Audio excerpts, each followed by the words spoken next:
Good evening, it's 8 o'clock. The top headlines tonight. The Taliban claims victory over the entire, what they say is the Islamic Emirate of Afghanistan as Panjshir Valley falls. Reports that Pakistan helped Taliban in the fight against the resistance alliance in Panjshir.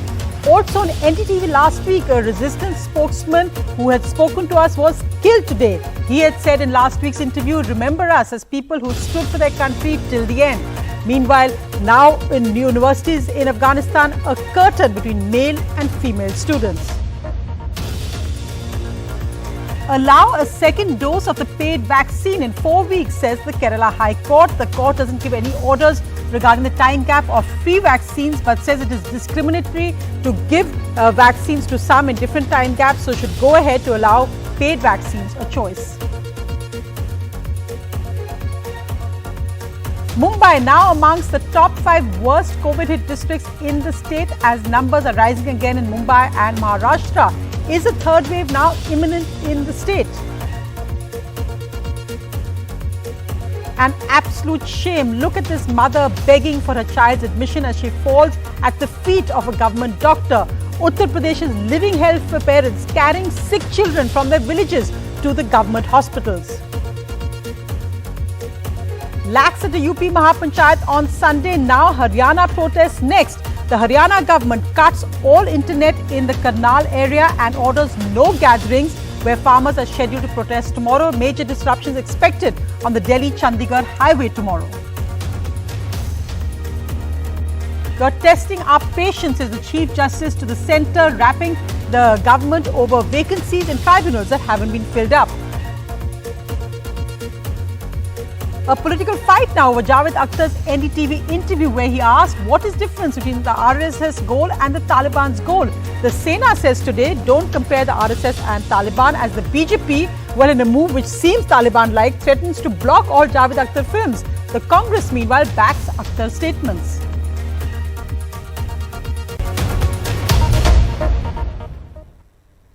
Good evening. The top story tonight, on a day that the Taliban claim that they have taken over the last resistance stronghold of the Panjshir Valley and that the entire Islamic Emirate of Afghanistan is now united. Prime Minister Modi chaired a key meeting at his residence a short time ago this evening, which included the Home Minister Amit Shah, the Defence Minister and the National Security Advisor, as well as the Finance and the External Affairs Ministers at the meeting.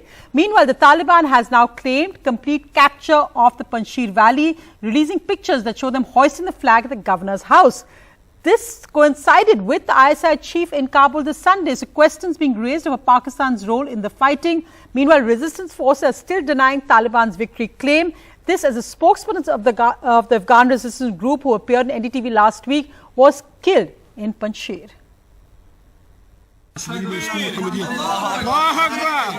Taliban flag hoisted on the governor's office in Panjshir.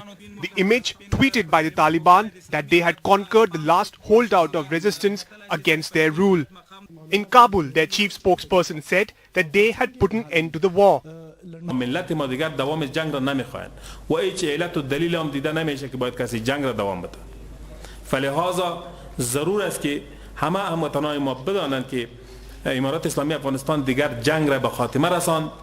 Amongst those killed, the spokesperson for the resistance, Fahim Dashti, who just days ago had spoken to NDTV of how this may be their last stand. Otherwise, if we didn't succeed, and if we all being killed here in the resistance, again this is a winning situation for us, because the history will write about us, that there were people who stand for their nation and for their country to the end of the line. But the resistance claimed all was not lost, tweeting that the Taliban's claim of occupying Panjshir is false. The NRF forces are present in all strategic positions across the valley to continue the fight. The location of key resistance leaders Ahmad Masood and Amrullah Saleh remain unclear. In an audio message posted on his Facebook page, Masood said he is still in Panjshir and will fight on. تا آزادی افغانستان و پیروزی مردم افغانستان ادامه خواهد داد و ما باورمند هستیم که ان شاء الله به توفیق پروردگار. In the the end, the anti-Taliban resistance, with no backing from key allies like India, was outnumbered and outgunned. A sharp contrast from the Taliban's first spell of rule in the 90s, when backed by India and coalition of allies, the resistance led by the late Ahmad Shah Massoud were able to hold off against the Taliban. The deeper worry for India, the presence of the ISI chief in Kabul, fueling perception of Pakistan's role in the fall of Panjshir. NDTV Bureau Report. And let's just look at what that new Islamic Emirate of Afghanistan is looking like. Here are pictures which came today from Afghanistan of private colleges which began again. But look at the curtain in between male and female students. This, as the Taliban had promised a more moderate government from their first time around, when they weren't government but just had taken over almost an invading force. But here is the new government version of what universities in Afghanistan look like. A curtain between male and female college students. Well, Vishnu, again, worrying pictures coming out from there of the Taliban version of normal. But what really is the India stand and what happened today? We just reported on Prime Minister Modi's key meeting, but the fall of Panjshir Valley would be something which would concern India. Well, Sonia, quite frankly, the India stand as of right now is that there is no stand because it's still wait and watch. The External Affairs Ministry has decided not to react to news of the fall of the Panjshir Valley. Now, remember, the news has been wild on both sides as far as Afghanistan is concerned, what the Taliban and their supporters claim and what the resistance in the Panjshir Valley claims. But I think it's fairly clear now, based on a handful of videos which are coming out and information, that it is essentially all over as far as the resistance is concerned. This is very problematic for India. India has, for decades prior to the original collapse of the Taliban 20 years ago, supported the Northern Alliance at that stage. That's what they were called. And all of this Northern Alliance was in the Panjshir Valley. I've spent more than 10 days in the Panjshir Valley. I've actually been on board some of the Mi-8 helicopters which the Indian Air Force used to maintain in the past. With India's assistance, that Northern Alliance was able to fight the Taliban. Ultimately, the Americans came in and the Taliban were defeated. It's a completely different scenario right now.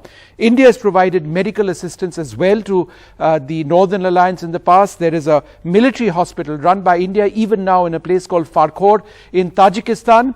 That's where Ahmad Shah Massoud actually died. That's where he was pronounced dead. His son, Ahmed Massoud, is still believed to be fighting in the Panjshir Valley. India has provided financial assistance as well. Therefore, the stakes for India as far as the Afghan resistance are concerned, absolutely huge. But it does appear at this stage that they've not received enough assistance, perhaps because it was just impossible. And it appears that they may be on the verge of collapse if they haven't collapsed already. Right, Vishnu, as we saw also that tragedy there of that spokesman who came on just last week on NDTV saying that we will be remembered as people who fought for our country till the end. But as they've said, the national resistance there, that they've received no assistance from anyone.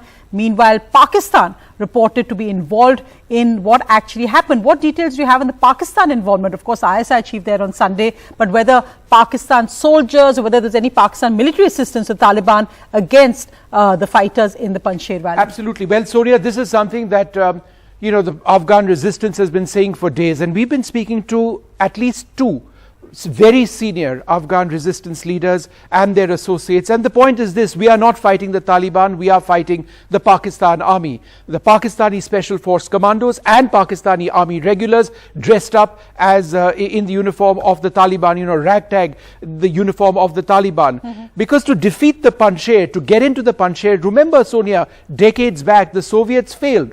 The Northern Alliance succeeded against the Soviets. Where? In the Panjshir Valley.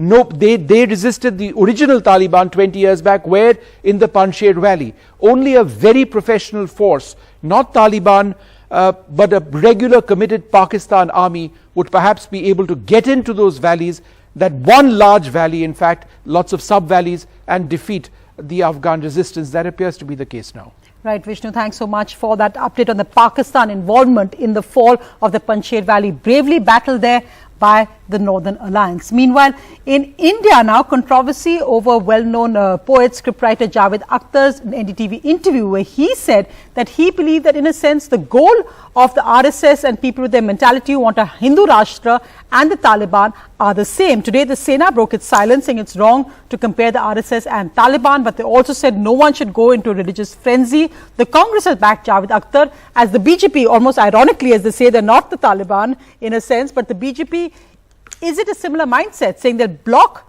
the Javid Akhtar's films unless he apologizes for his remarks? You see, look at the right wing objectively, without any passion, with some objectivity. They are the same people.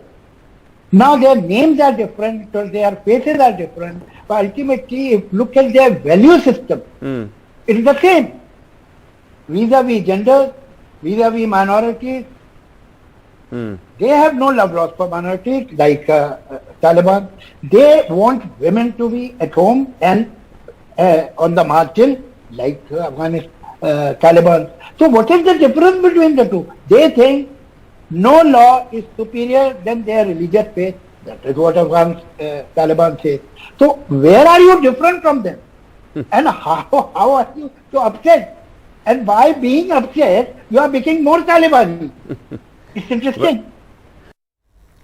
Moving to the other big headline, well, the Kerala High Court has today said that those who are paying for vaccines should be allowed to take it within a gap of 4 weeks, saying enable a reduced gap for those who want it. The Kerala High Court also said you can allow the Covishield second dose after 4 weeks as initially recommended, and has told the centre make necessary changes to the COVID app. However, they made it clear this is only for paid vaccines. They haven't said anything about government vaccinations and the time gap there. Well, let's just look at the latest figures. Well, we're under 40,000 today, 9% lower than yesterday. But remember, this is Sunday, so tests are usually less. The deaths in the last 24 hours are also 219. That's down. Tests are over 14 lakhs. That's down by nearly 19.5%. The daily positivity rate still 2.76. It's less than 3% for the last week, but still earlier it was below 2. But let's just look at a concerning trend. If we go beyond the 24-hour numbers, the average daily cases remain above 40,000 for the second time in a month. And like last time, it's for 8 days consecutively. But this time, the R number, or the reproduction number, which is an indicator where the cases are rising, which is when the R number is above 1, it's going up cases, or contracting, which is less than 1. In the past few days, the average R number has been as high as 1.09. Now, that's compared to 1.01 last week. And again, the early signs coming in from Maharashtra, cases rising here, and Mumbai is now amongst the top 5 worst districts in the state after cases had fallen in the last weeks. It's up again. Is a third wave now imminent in the state as it hits festival season and Ganesh Chaturthi is coming up? Mumbaikars are gearing up for the Ganesh festival. As you can see, people have come out in large numbers. But you can see that clearly the COVID protocols are not really followed. And there's a fear that as crowds swell, number of COVID cases can also go up. Mumbai already is amongst the top 5 districts in the state with highest number of active cases. COVID cases in Mumbai rose to a 52-day high at 496 on Sunday. The weekly positivity rate has inched up to 2.8% as against 2.5% a week before. डर तो है लेकिन public को भी थोड़ा सा समझना मांगता पब्लिक भी भीड़ कर रही है आता तर तसं बघायला गेलं तर काय पर्याय नाहीये आमच्याकडे आम्हाला बाहेर खरेदी करायला पडावंच लागेल. In the last few days, the surge put the city amongst the top 5 districts with highest active cases. Not just Mumbai, across Maharashtra, few districts are registering the surge. Top 5 districts account for 72% of the active cases. Pune, Satara, Thane, Ahmednagar and Mumbai, these 5 districts including Pune and Ahmednagar as well, account for almost 3 of every 4 cases. Chief Minister Uddhav Thackeray has cautioned citizens ahead of the Ganesh festival, which kickstarts this Friday. गर्दी होणार नाही ह्याची काळजी आपण सगळ्यांनी घ्यायला पाहिजे आणि म्हणून मला असं वाटतं की आपल्याला एक ठरवायला पाहिजे की ही लाट येऊ द्यायची नाहीच ही लाट थोपवली पाहिजे ही लाट थोपवायचे का तिला आमंत्रण द्यायचे हे सगळे आता नागरिकांनी ठरवण्याची वेळ आलेली आहे. The municipality insists they are prepared but are wary of a third wave. तीसरी लाट जो आने वाली है उसको रोकना ही पड़ेगा तो थोड़ा तो एसओपी कड़क होगी तो उसको सबने राजनीति में जो लोग हैं उन्होंने नागरिकों ने, सबने ये मिल के करना चाहिए। अभी मैंने तो तय की है, ये आने वाले गणपति में ना गणपति को देखने को मैं जाएगी खुद, ना मेरे पास किसी को बुलाएगी। A few weeks ago, the surge in Kerala was linked to Onam celebrations. Question is if Maharashtra and other states implemented lessons learned. In Mumbai with camera person Rajendra Dayalkar, this is Purva Chitnis for NDTV. So, the Chief Minister says that in COVID, if you're not following COVID appropriate behavior, you're inviting the third wave. But what do you say when children are dying? When over 40 children have died in Western Uttar Pradesh's Firozabad in the last 15 days and 11 children in Mathura as well in Western UP. The children have no choice. What's even worse, they're desperate parents who are picking up their children and carrying them from their homes kilometers away to the nearest government hospital. There's a horrifying visuals of a mother falling at the feet of a government doctor to ask for admission for a sick child.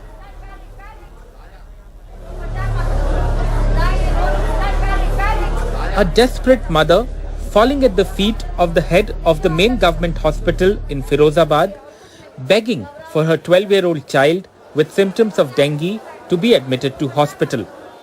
52 people, including at least 40 children, have died of dengue in the Western UP town in less than 15 days.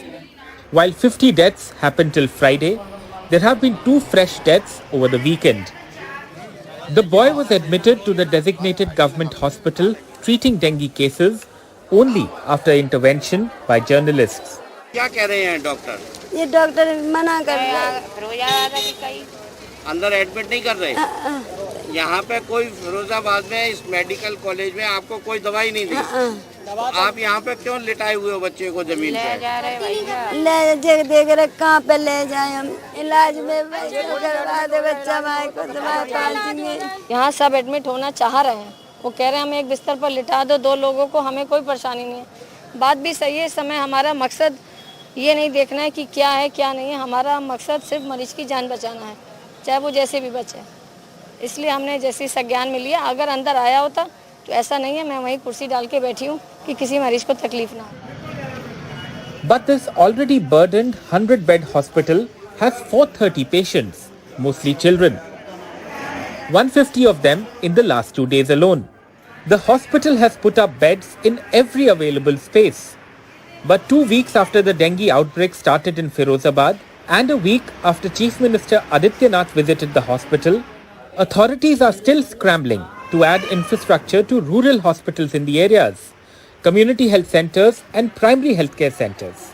ये हम लगातार प्रयास कर रहे हैं कि हर जितने भी हमारे ब्लॉक हैं उसमें कम से कम 10 हेल्थ कैंप लगा रहे हैं। हम पीएससी और सीएससी को तो स्ट्रेंथनिंग कर रहे हैं और हमने आज कई जगह इसमें भर्ती करने की प्रक्रिया भी की है।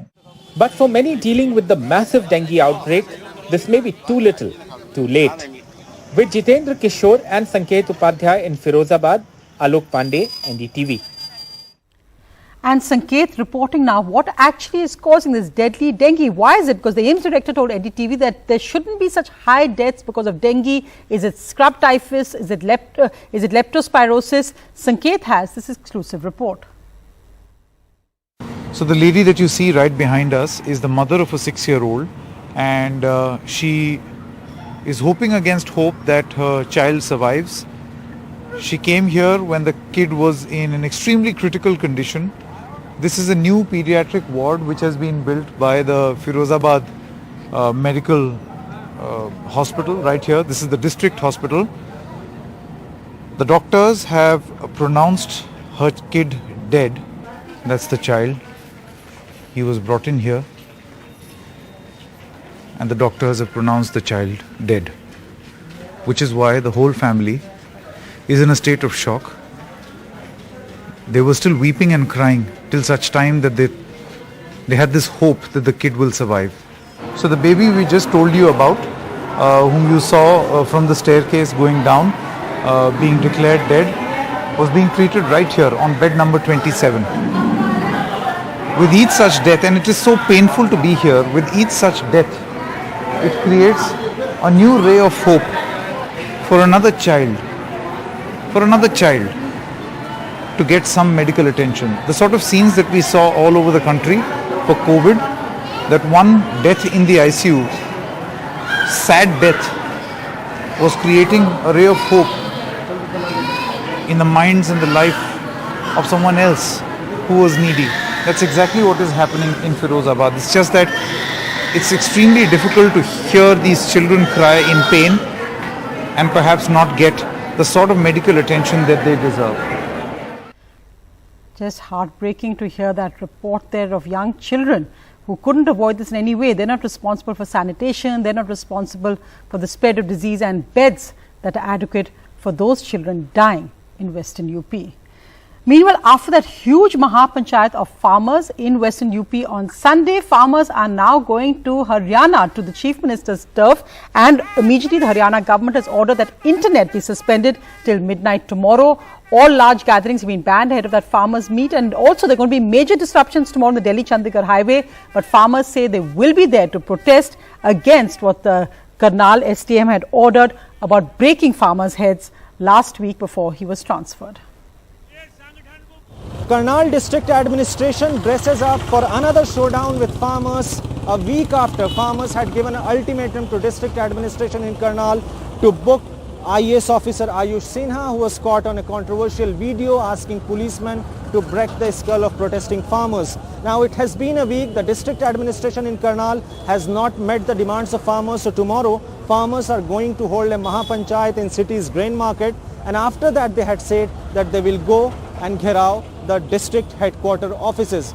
But to thwart that entire movement, you can see heavy deployment of police force has been done here. And today, while briefing the media, Deputy Commissioner Mr. Nishant Yadav and Superintendent of Police Mr. Gangaram Punia said that additional 14 companies of police will be deployed in the entire district, which includes even Central Armed Police Forces, and police force in numbers have been also called in from different districts. Besides that, internet will remain suspended till tomorrow midnight. Apart from that, the Deputy Commissioner has asked people not to panic, but the highway which connects Delhi and Chandigarh crossing through Karnal, they have suggested people not to take this route, though diversionary routes have also been shared with people.